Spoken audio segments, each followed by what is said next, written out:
आणि आता एक राजकीय बातमी, ती म्हणजे काँग्रेस नेते पृथ्वीराज चव्हाणांनी केलेली एका गौप्यस्फोटाची आहे। गोपीनाथ मुंडे हे काँग्रेसमध्ये येणार होते असा दावा चव्हाणांनी केला आहे।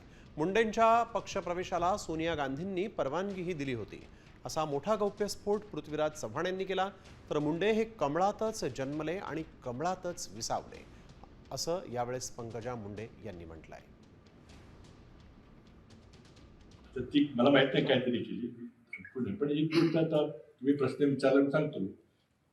त्यांच्या पिताजींना आम्ही काँग्रेसमध्ये घ्यायचा प्रयत्न केला। मी मुख्यमंत्री असतो आमचं सगळं ठरलं।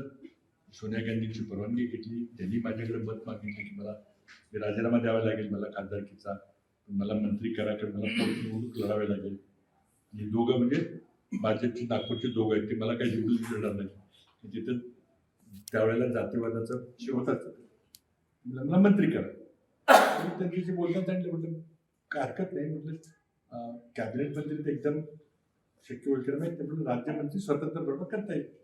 त्या व्यक्तीचं प्रायव्हेट गोष्ट बोलणं सगळ्यांसमोर हे मला वाटतं उचित नाही। त्याबद्दलचं माझं टिप्पणी करता येणार नेहमी नव्हते, पण मला जेव्हा माझे वडील कळले ते या कमळातच जन्मले आणि कमळातच ते विसावलेले आहेत आणि हे त्यांची पूर्ण जी जर्नी आहे ती जर्नी आहे।